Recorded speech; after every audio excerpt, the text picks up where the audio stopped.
Thank you so much for showing up, everyone. I really appreciate you joining me here today. I know we have a lot of different types of people at this conference. We've got people that are advocates. We have people that are maybe stepping into advocacy. Maybe you're doing one particular thing and thinking about trying something else. And of course, we've got families. So I'm trying to shoot pretty wide with the presentation today. But the main focus here is how to be an effective advocate, specifically for missing persons cases. And of course, when I say that, the first thing that I feel in my heart is actually really being there for the families. It's the sad truth that there is a hole in their lives. And I've seen amazing things happen from that with the communities that can grow around these people and support them. And it's a really special thing to be part of that. So if you're just getting started or wondering how to, I'm going to try to help you with all that as we go through this as well.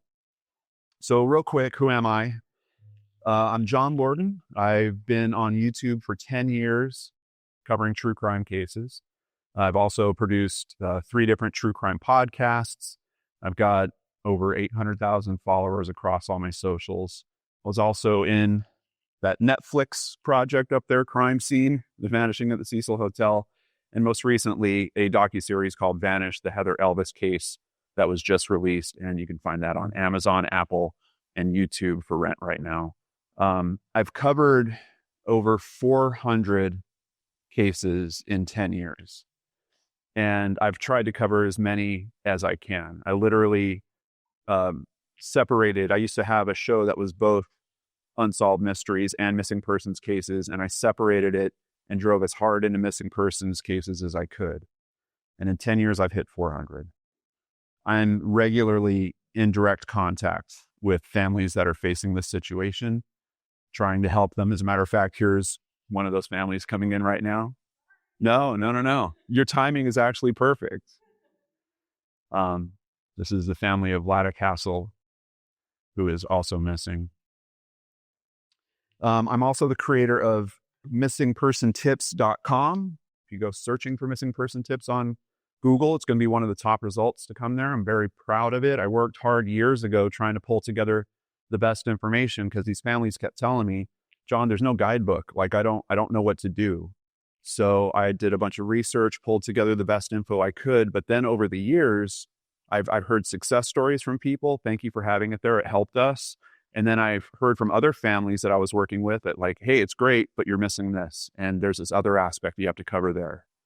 And even members of my community that have pitched in on that type of information. So it's been constantly evolving. I've done a major update to it now.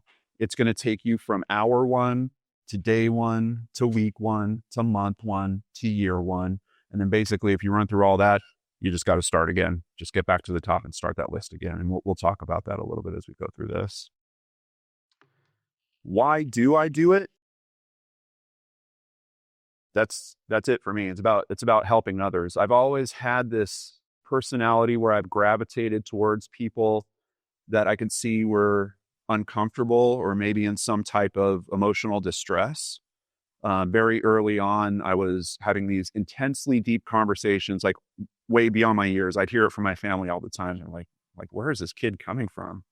I became a peer counselor in high school. You know, I was the type of person that my friends could always turn to if they needed to talk about what was going on in their home life. And on top of that, I just had this thing about wanting to be a performer. And kind of the perfect cross section for me was the work that I've been doing for the past 10 years. And I can honestly look any of you in the eye and tell you it's been the most rewarding. It's been hard, but definitely the most rewarding work that I've done in my life. For me, it's about being helpful to people in need, and there's just nothing better than that. Now, why does advocacy matter? I think most of you have a good sense of this, but I just want to hit these bullet points again. For the families, it's about having someone there that's going to listen to them, for them being heard.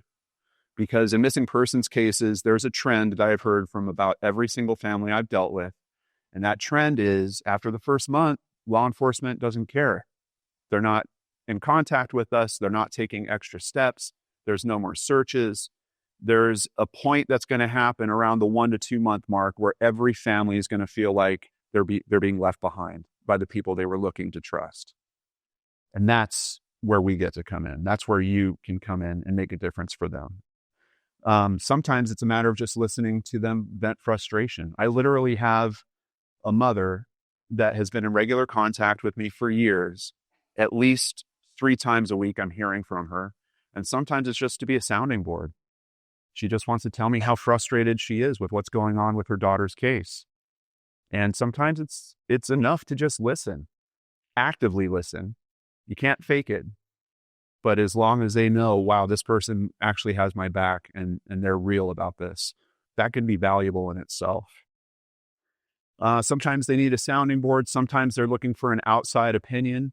I've had that several times where people come to me and they're like, I don't know what to think. I don't know which way to go with this. You can be helpful in those cases. We're going to touch on some things you need to be safe about with that. But the biggest thing, especially, 10 years down the road, coming to events like this, making connections, I have access to resources that a mom whose son disappeared a month ago just doesn't even know about. And just being a conduit for them to access those resources can be another amazing aspect of all this. It's about being a voice for the missing.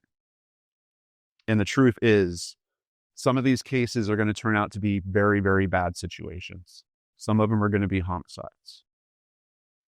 In that case, who's going to step up? Who's going to speak for those cases? Some of those cases are going to be really tough to solve if they do turn out to be homicides. If the discovery is made years later, depending on the remains, they can be very tough, and they can just leave families stuck. We hear them talk about being stuck in a missing persons case. When it turns to one of those situations, they can still be stuck because the information isn't there to bring them the answers, let alone justice. So being there for them in those moments, that's what being an advocate's about. What's the impact? We want to show the families that we care. We want to show them that we're willing to help. We want to add to their team, help them, add people to their team. That could be searchers. That could be people that are just part of the social media army for that case. That could be people that join fundraising efforts and things of that nature. My first point that I'll always say to these families is you need to make a team, because they're already in a position where they're hurting, they're dealing with a lot, and we need to figure out how to break off the different pieces of what needs to be done, put it in the hands of capable people that are willing to do it, and then watch what happens from there, because some amazing things can happen. Of course, everyone wants to be part of solving a case. The truth is, despite what you might see on television shows, it's never one person that solves a case. When Brandon Lawson's clothes were found and remains, it wasn't about the searchers that were just there. And thankfully, 2 of those ladies are here and helped organize this event. It was about all the searchers that came before as well, because they were the ones that marked off the other sections of the map. So when that success in this area happened, it was a credit to every single person that went out there and was a part of it. Every single podcaster that talked about that case, everyone that tried to raise awareness, raise funds, or just be a good friend to those people that were going out there and doing those searches. It's amazing people that do those things. Of course, it's also about keeping hope alive. And that doesn't necessarily mean that, you're gonna engage with this family and fill them with hopes of like, your loved one is alive and your loved one is going to come home and you're going to have them home by Christmas. That could actually be more damaging than good. There's different aspects of hope. And as you'll frequently hear, and I was here in a previous conversation that happened in this room, and a mother was saying, we're stuck. How do I emotionally process this? I'm just stuck. It's about being there for them, these people that are literally stuck in limbo. And for someone in that situation, the hope might be that at some point you're going to be able to process this. And it's just not right now. That at some point a piece of this puzzle is going to come into view and we're going to have a better understanding. It might not mean that they're actually coming home, but we're going to keep working at this. And even the hope of that we're going to assemble a team. We're going to put searchers together and we're going to go looking. Every one of those searches, I can tell you, because I've spoken to these families, I've worked with them on these searches, it's a dose of hope. And of course, I just want to touch on understanding the scope of the issue. According to NamUs, the National Missing and Unidentified Persons Database, more than 40,000 people will be reported missing every month in the U.S. I see that number kind of kick around. Sometimes it's 40,000, sometimes it's 60,000. The truth is that the vast majority, and we're talking somewhere between 90 to 95% of those cases, is going to solve itself with practically no law enforcement assistance. These are situations where we have teenagers that are running away. They stay at their friend's house for a couple days or maybe a week or so. These are situations where maybe you have an adult that's trying to escape life. They go and run off to another state. They're discovered a month or so later. So 90 to 95% of those cases are just going to expire out of that data set. It's the other cases. It's the cases that go longer than that. Those are the ones that we really need to step in and help with and focus on. What about the others? It was reported that in 2022, the National Crime Information Center database had 90,000 active missing persons cases. That's 90,000 fractured families. I've been working at this for 10 years, trying to raise exposure to as many of these cases as I can, and I've only been able to do that with 400 cases. That's like 0.4% of this problem. It's that big. That's why there needs to be more advocates. That's why there's always more space for another podcast and another different way of looking at this, talking about these cases. There's plenty of room because there's so many people that need help. And we know there's underrepresented groups in this that need coverage. And sometimes major media isn't going to do that. Sometimes it's heartbreaking, but we can be the difference there. These platforms are so easy to use now. Anyone can be a YouTuber now. Anyone can start a podcast now. The main thing you need to make all of that work is access. And to get that access, you want to become part of that family's team. And pretty soon you're going to be talking to that family member. Maybe that family member wants their voice to be heard. You can help facilitate that. Another thing to consider with those 90,000 fractured families, about 30% of those cases are children. That's a lot. That's a lot of hurt. The stats tell us that the missing person cases have been steadily decreasing since the mid-1990s. I have a little piece of the graph there that you can see, but look, there's a bump at 2020, 2021, 2022, and actually I've seen some data coming in from 2024. It's going back up. I can't explain why, but for some reason it's on the rise again. Some of these cases are going to go on for years, just like Bladdock's. Some of them could go on for decades, just like the Wicks family that I spoke to earlier today. We have families just like the ones that you're listening to and maybe lucky enough to actually meet here this weekend, dealing with an indescribable pain. Some feel like they can't process grief. Some feel guilty because they actually do. They try to say, you know what, I know this person's dead. And what's interesting is I say that like the family is one unit, but you guys know the reality of that. It's not. There's all these different members of this family that are all dealing with this in very different ways. And that can literally fracture these families. Family members will cope using different strategies, some healthier than others. You might have divorces. Substance abuse can take hold with them. But even in those cases, some member of that family is waiting and looking for help. And for me, that's the person that I'm always looking to connect with. There's always, sometimes it's a sibling, sometimes it's a cousin. There's someone that is looking for help, and that's where you need to look for your contact point. A great friend of this community who recently passed away once said that the missing touches everybody. former director of communications for NamUs, the original web sleuth, and a mentor in this space to so many of us, Todd Matthews, has also left a hole that we all need to fill. That's why advocacy is so important. So where to start? All right. We've got you on board. You understand the problem? You want to help make a change? We got to figure out what you can offer. All of us want to help crack the case. I get it. But the truth is, every case is solved by a team. And just being a link in that chain, that's a heck of a good feeling, I can personally tell you. Advocacy is joining that team, and there are many different roles in it. You just have to figure out what is your strong suit. So for me, it was research and communication. I'd previously worked as a business analyst. I also had this thing about wanting to be on camera. I worked at entertainment careers most of my life. I was raised in Southern California, and the entertainment industry was just in my face the whole time. Public awareness was the difference that I saw I could make originally.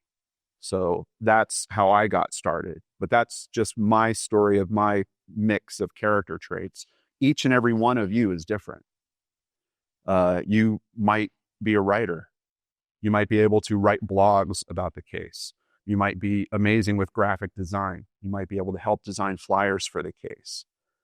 Maybe it's not all that. And maybe you're intimidated by, like, John, you're talking about all these crazy talents. There's people that I consider social media reposters. They're people that focus on, hey, every day I'm going to write about one particular case, just a post, and get that photo out and get the contact information out. I know you do it. I know you do it. I see it. That's an important thing too. Sometimes those one-on-one conversations that people are having on social media can have a bigger impact than even me talking to thousands of people on a YouTube channel. Every one of those connections is important. What's helpful? Obviously, sharing accurate information. It's okay to discuss possibilities, but you really want to avoid speculation.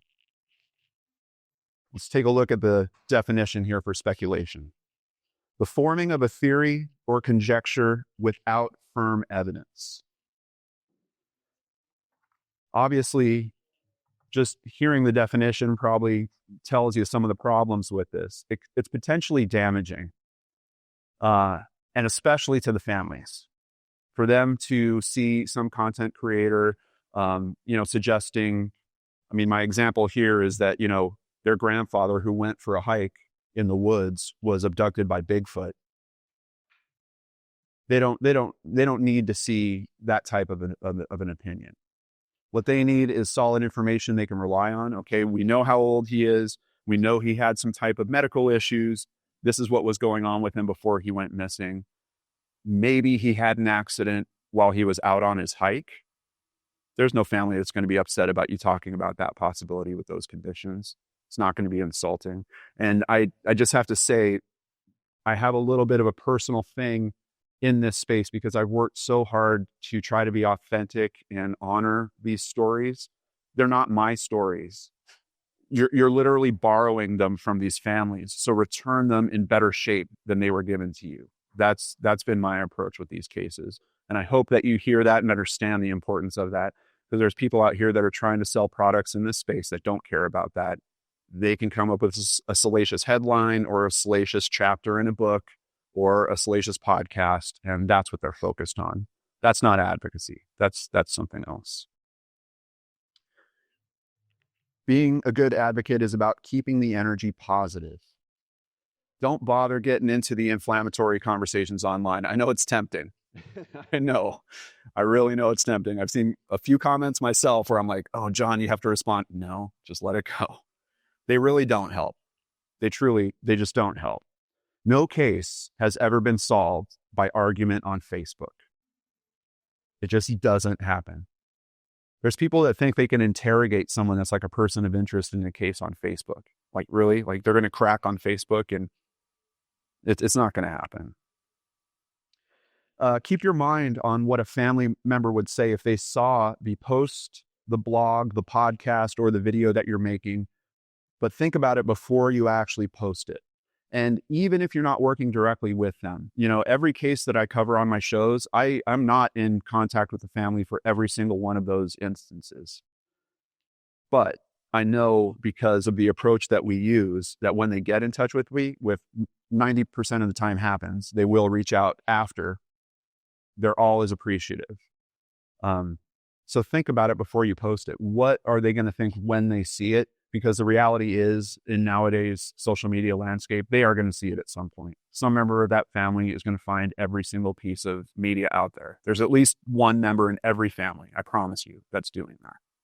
They will see it. So just be aware. Be authentic and show your feelings when appropriate. And there's a really important line there. Being authentic is just important if you're getting into, doing posts or commenting and things like that, because the truth is, if you don't have some personal connection that you're trying to put out there, there's nothing for the other person reading to hook into. So it's kind of social media 101. You have to come from an authentic place. Not everyone's going to be a YouTuber. Not everyone's going to be a podcaster. But remember that those one-on-one conversations, like I mentioned before, they're in some cases more important. That type of conversation can all of a sudden add a significant team member to that family. And that's what we're looking for. I jumped around. Show your feelings when appropriate. If you're doing a post to the world, wow, I can't believe that this 5-year-old's still missing. That's appropriate. If you're talking to the family member and you're saying, I'm really sorry that you have to go through this, that's appropriate. But try to not get to a place where you're feeding their fears. If they're telling you, because their minds are looking at every possibility, and that's going to take them to some really dark places. And if they're sharing that type of information with you, you want them to, again, actively listen, acknowledge, wow, oh my goodness. But don't necessarily, there was this other thing I saw. Maybe you're right. Maybe that terrible, tragic thing that is spinning around in your head is right.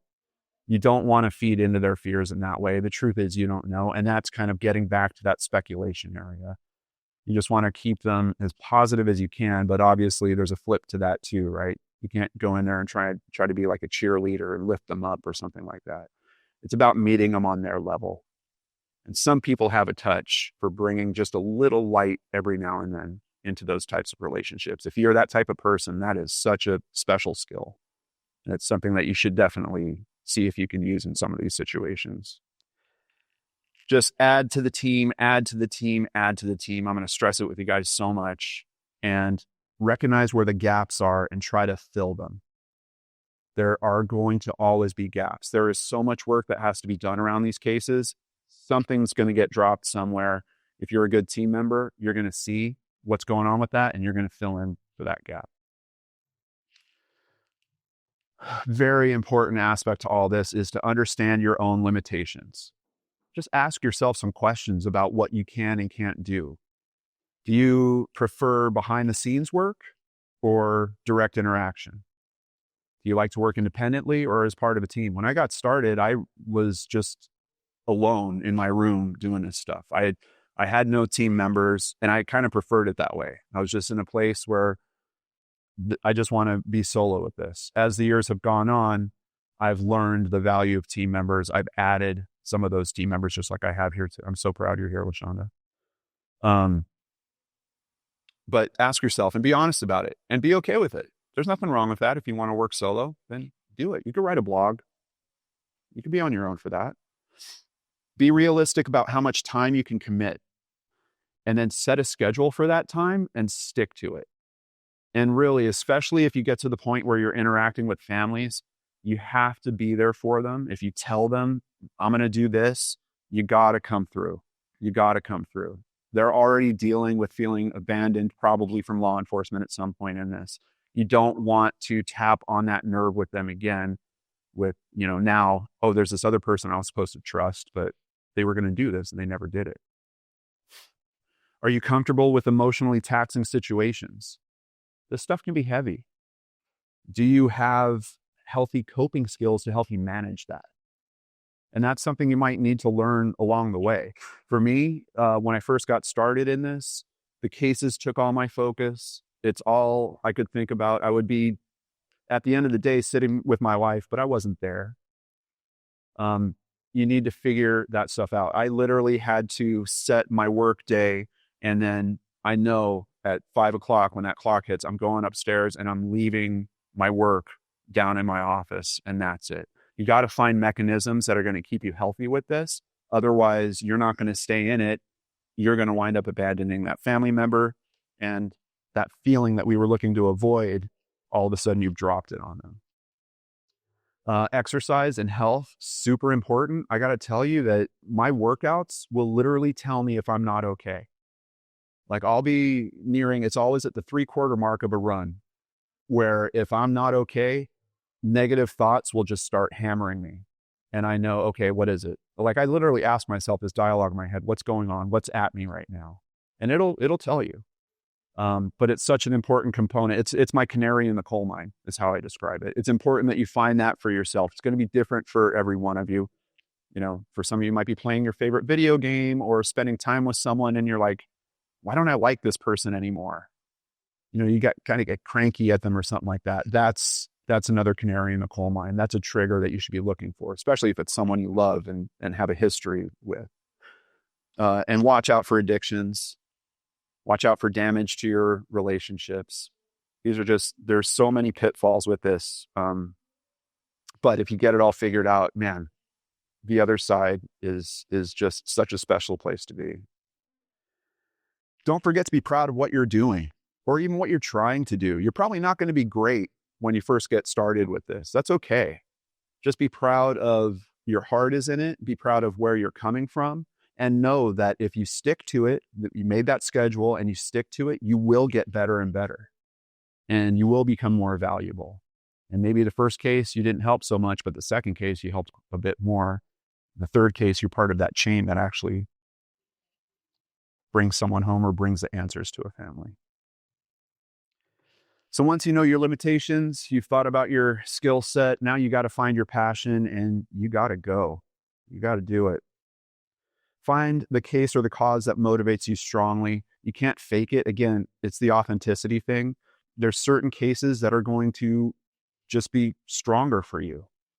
That's your entry point. That's the one that you want to gravitate towards. You don't want to get wrapped up in this looks like a case I'm kind of interested in. And then all of a sudden there's these promises to this team, to this group. Oh, there's this new person. They're going to be helpful. And then a few weeks later, you're like, no, that's not the right one for me.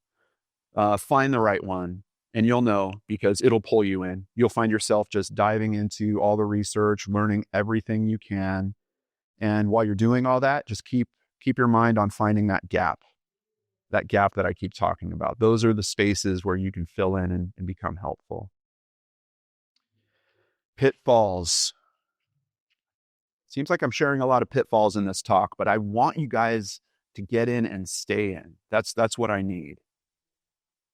One of the biggest pitfalls I see is don't become an expert. John, you just told us to go research everything about the case. Yes, that's fine, but don't let it go to the point where you think you have the answer. If you have the answer, call law enforcement and tell them the answer. And if they crack the case, then tell me about it and I'll give you a huge pat on the back and I'll talk about you on my channel.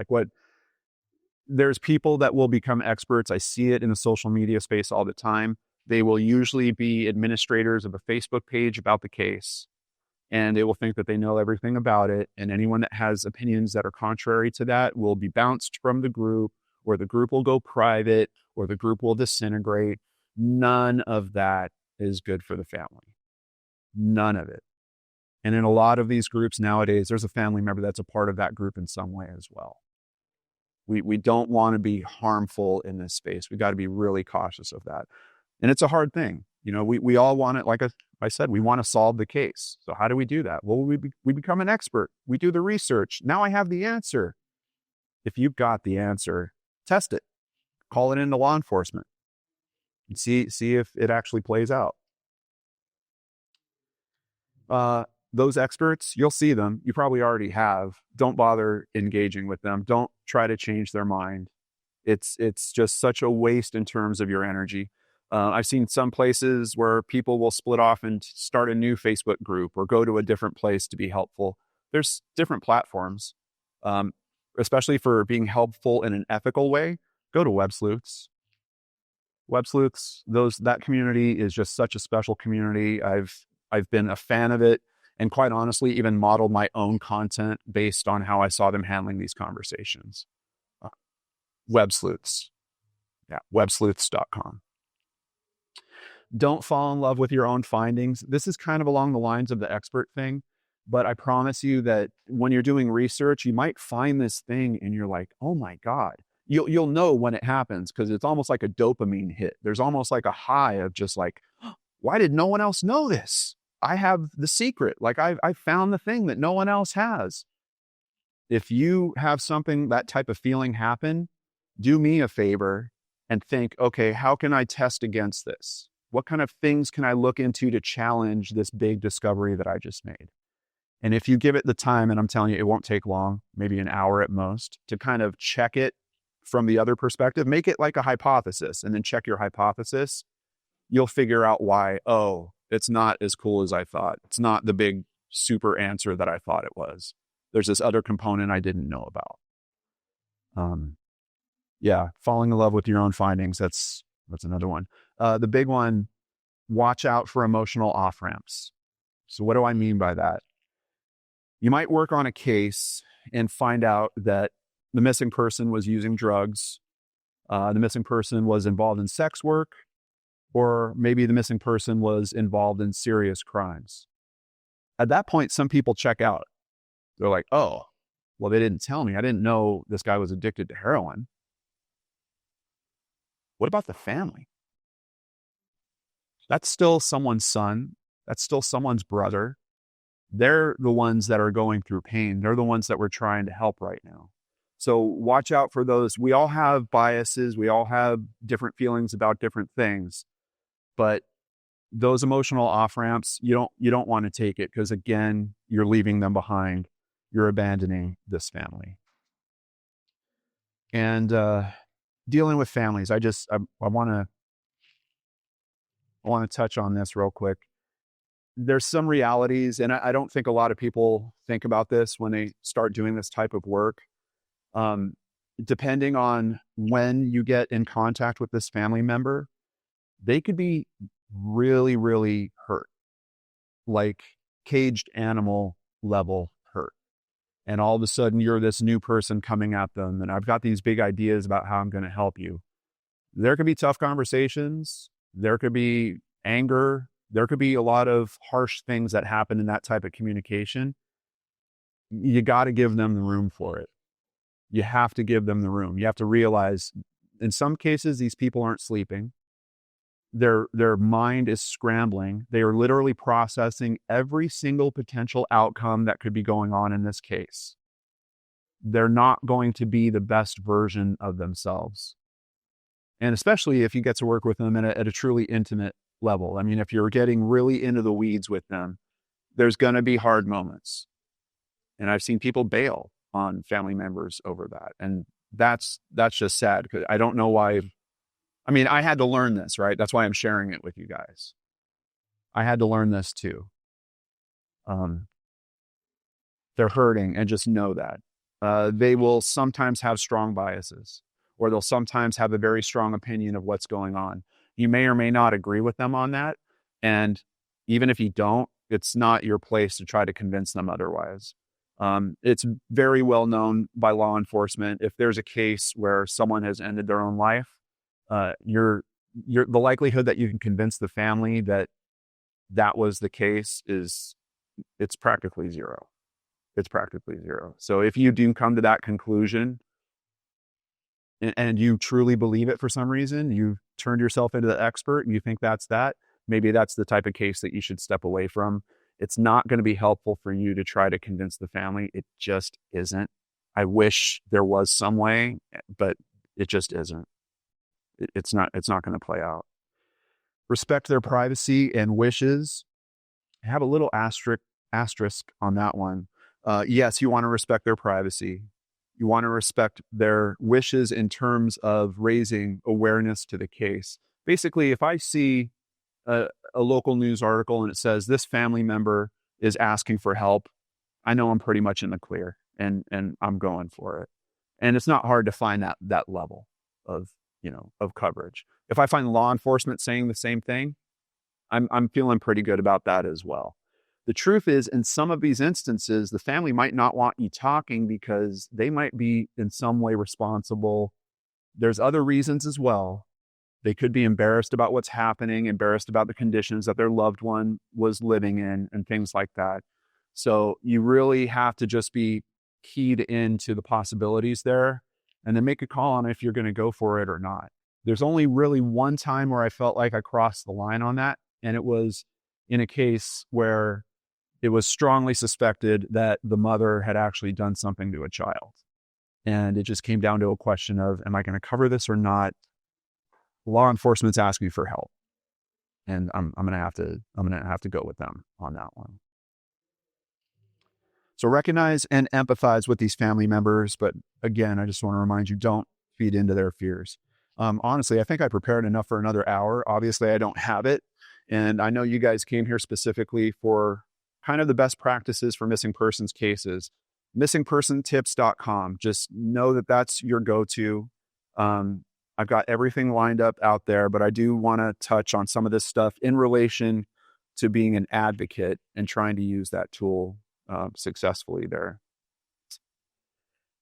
So identify the gaps and fill them. I'm going to keep beating that drum. I know some of these things are going to sound like common sense to you, but you have to work them and then rework them as time passes. Sometimes you'll get better pictures. Sometimes there's new information. That means you got to update the flyer again.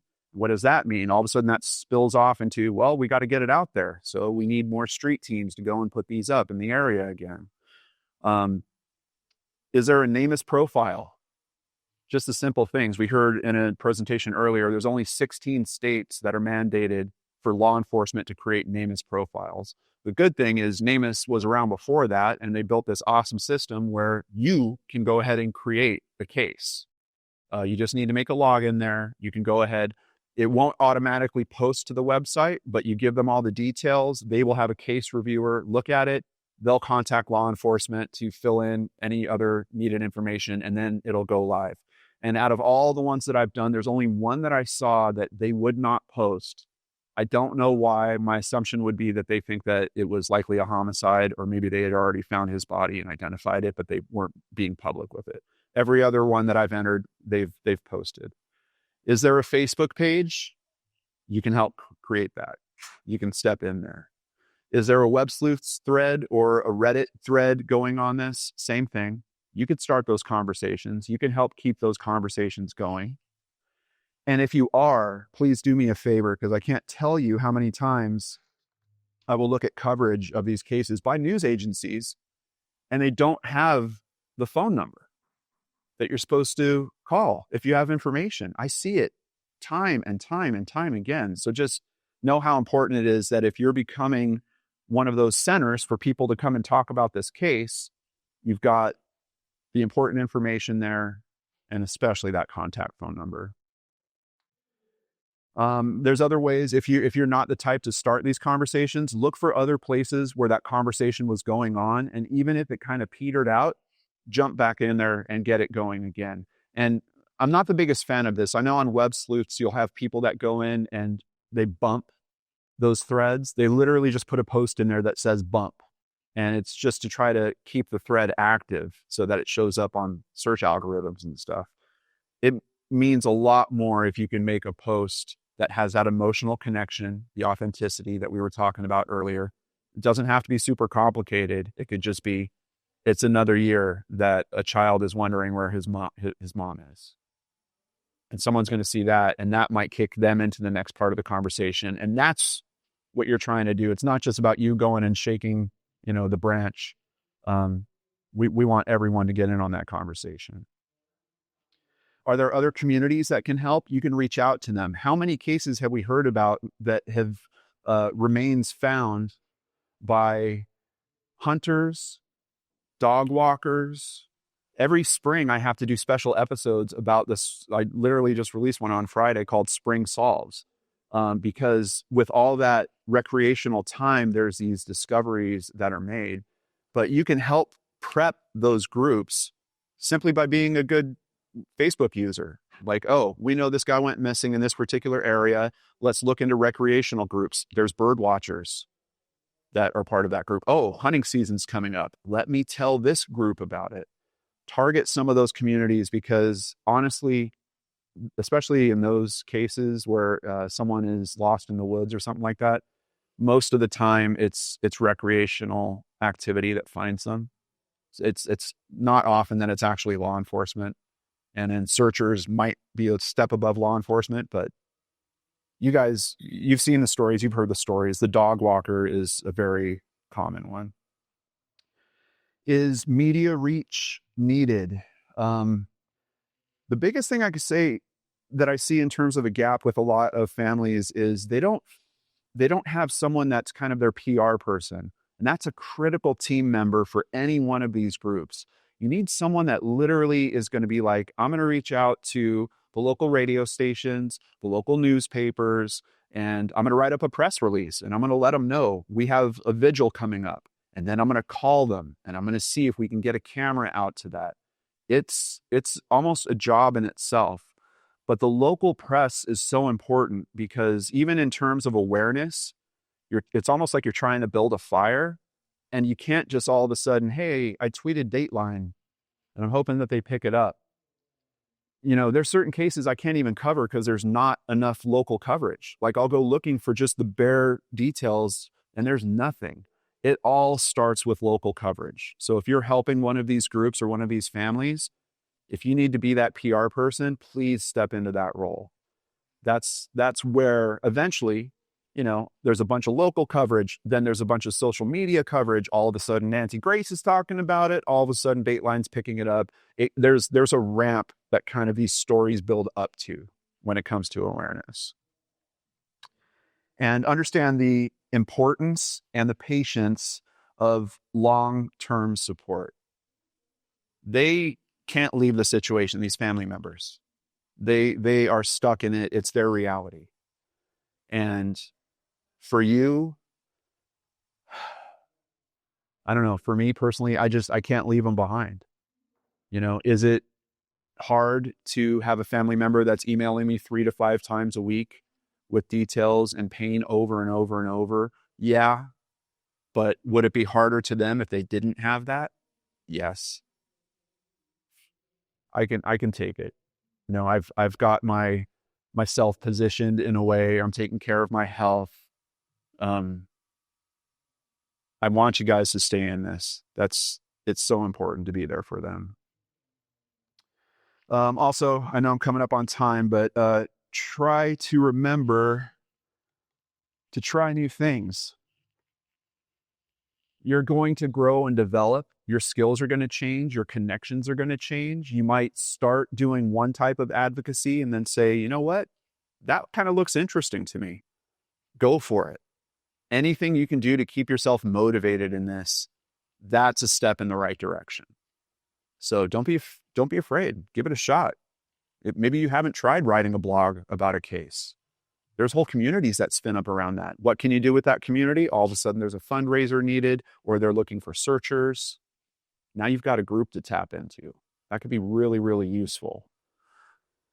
For me personally, when I was that solo creator that I told you about, it was that woman in the upper right there, Sarah Turney, that reached out to me. And I was terrified. I was like, oh my God, like this, it's one thing for me to be reading up on cases and then talking to an audience about it. But this was a sister of a missing person that thinks her father did something to her sister, and she's confused, and she's coming to me to try to help her with that. Like this was the minefield I never wanted to get into. If I didn't, would she have gone on to Voices for Justice? I don't know. But what I do know, all these other moments would never have happened.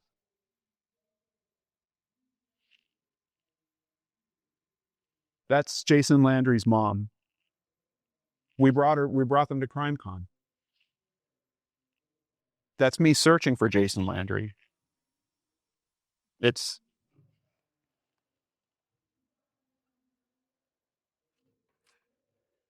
the missing touches everybody. That's what our good friend Todd Matthews said. And you can be a part of a special group that touches the hearts of these families. And you are at the perfect place to do that and figure it out here this weekend. A big thank you to you guys for being here, and thank you to AdvocacyCon for having me. Don't forget missing person tips. And of course, anything else you can find on me is at lordandarts.com. Thank you guys so much.